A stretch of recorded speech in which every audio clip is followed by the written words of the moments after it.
মানে ফুটবল খেলার জন্য যেই শারীরিক বা এবং মানসিক সক্ষমতা সেটা আমার নেই। চঞ্চল ভাই যেখানেই কাজ করেছেন সেখানেই আলো ছড়িয়েছেন। উনি জাত অভিনেতা। আমি মসৃণতা পাই এবং খুব আরাম পাই যখন আমাকে বলে আপনাকে ভালো লাগে। আমি বরাবরই হলুদ টিম ব্রাজিল। খুব দারুণ আমার খুব চয়েস। আমার ছোটবেলা থেকেই ভালো লাগে আরকি। আমি ফুটবল এনজয় করি কিন্তু দেখলে ক্লান্ত লাগে।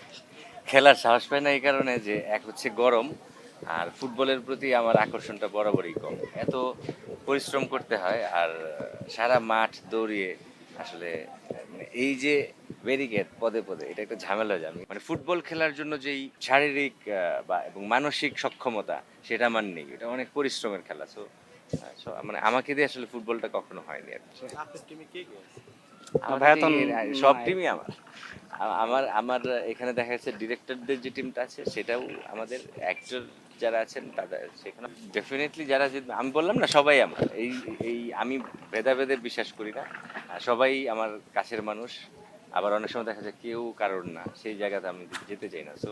একটা জায়গা আমি বিশ্বাস করি যে সবাই আমাকে ভালোবাসে এবং আমি সবাইকে ভালোবাসতে চাই সম্মান করতে চাই সেটা নিয়ে চললে সমস্যা কি যেহেতু আমরা কেউই একই অঞ্চলের মানুষ না এক জায়গার মানুষ না অনেকেই হয়তো আমার ফ্রেন্ড না পরিচিত ভাই না বন্ধু না কিন্তু আমরা সবাই সবাইকে চিনি কেউ আমাকে পছন্দ করেন হয়তো কম বা বেশি সেই জায়গা থেকে আমি মসৃণতা পাই এবং খুব আরাম পাই যখন আমাকে বলে আপনাকে ভালো লাগে আপনার মধ্যে জটিলতা নাই আমার কথা হচ্ছে যে তিনি বলছেন এটাই হয়তো আমার প্রাপ্তি আমি ওনাকে এভাবেই দেখি আমি বলি না যে আমি যেরকম আমি আপনাকে সেভাবে দেখবো আপনি যেরকম আপনি আমাকে সেভাবেই দেখবেন সো আমি সবাইকে খুব সুন্দর দেখি মসৃণ দেখি এখানে গ্যাঞ্জাম ফ্যাসাদ ডিস্টার্ব চিল্লাচিল্লি হই হুল্লোড় মারামারি আমার ভালো লাগে না আমি গতবারও গ্যাঞ্জামের সময় এই যে ক্রিকেট খেলার মাঠে চেষ্টা করেছি সবাইকেই ফেরানোর জন্য তারপরেও মানে হয়তো মানে মিডিয়ার একটা গরম আছে এই গরম অনেকেই সহ্য করতে পারে না গরমটা আসলে শোয়ার একটা ব্যাপার থাকে আমার গায়ে শুয়ে গেছে আমি আসলে অত গরম না আমার কাছে বেঁচে থাকাটাই শিল্প এখন ফুটবলে এমনিতে কোন দলকে পছন্দ করা হয়? আমি বরাবরই হলুদ টিম ব্রাজিল খুব দারুণ আমার খুব চয়েস। আমার ছোটবেলা থেকেই ভালো লাগে আর কি কিন্তু উনি এই লেভেলের প্লেয়ার ওনাকে অপছন্দ করার কোনো কারণ নেই চঞ্চল ভাই যেখানেই কাজ করেছেন সেখানেই আলো ছড়িয়েছেন উনি জাত অভিনেতা ওনাকে কোনো জায়গায় আপনি বাঁধতে পারবেন না যে আপনি এটার মধ্যে এই ফ্রেমে থাকেন সেটা মঞ্চ হোক টেলিভিশন হোক একদম মোবাইলের বা বড় পর্দা মানে ওটিটি হোক বা সিনেমা হোক যেখানেই তিনি গিয়েছেন তিনি তার প্রমাণ রেখেছেন আর এটার একটা বড় হচ্ছে উনি নিজেকে ধৈর্যের সঙ্গে বেঁধে রাখতে পারেন যে আমি ভালো গল্প ভালো পরিচালক ছাড়া কাজ করব না এটা আসলে সবার দ্বারা হয় না আমিও চেষ্টা করি কিন্তু অনেক সময় আমরা পারি না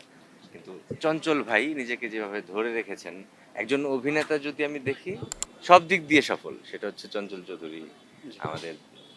মোশাররফ ভাইও দারুণ সব জায়গাতেই তিনি আলো ছড়িয়েছেন আর সাকিব ভাই তো সাকিব আমাদের ক্রাইসিসেরও সীমাবদ্ধতা রয়েছে দেখুন আমরা অনেক সময় বলি যে পাশের দেশে কোনো বাইন্ডিংস নাই পাশের দেশের মানুষের মধ্যে যে দেশপ্রেম আছে আমার মধ্যে ওই দেশপ্রেম আছে কিনা সেটাও আগে দেখতে হবে আমি সিনেমা দেখে ইন্সপায়ার্ড হই ভালো কাজের প্রতি হই না নেগেটিভ কাজের প্রতি হই সেটাও আছে আর তবে এখানে নির্মাতাদের আরও স্বাধীনতা দেওয়া উচিত আমি এটা একদম স্ট্রংলি বলতে চাই কারণ গল্পে ভেরিয়েশন প্লাস স্ক্রিন প্লেতে যেই মুন্সিয়ানা ডিরেক্টররা দেখাতে চান সেখানে যদি আপনি হাত পা বেঁধে দেন যে এর মধ্যে সিনেমা বানাতে হবে এটা আসলে কঠিন সিনেমাই তবে দর্শকরা যারা এটা দেখে যেন ডিমোটিভেটেড না হন তারা যেন দেশকে মানে সামনের দিকে রাখেন এই তাহলে আর এই সেন্সরের ঝামেলাগুলোও থাকবে না একটা সময় তবে সিনেমা দেখে তো সিনেমা হচ্ছে আমার চলচ্চিত্র আমার কাছে সবচেয়ে বড় গণমাধ্যম সেই জায়গা থেকে এই বড় গণমাধ্যমে আমার পরিচালকরা প্রপারলি দেখাতে পারছেন না বাইন্ডিংস থাকে প্রচুর কাটিং পড়ে যায় একটা ভালো দেখা যায় যে অনেক কিছুই বলা যায় না এই বাইন্ডিংসটা আসলে আস্তে আস্তে সরাতে হবে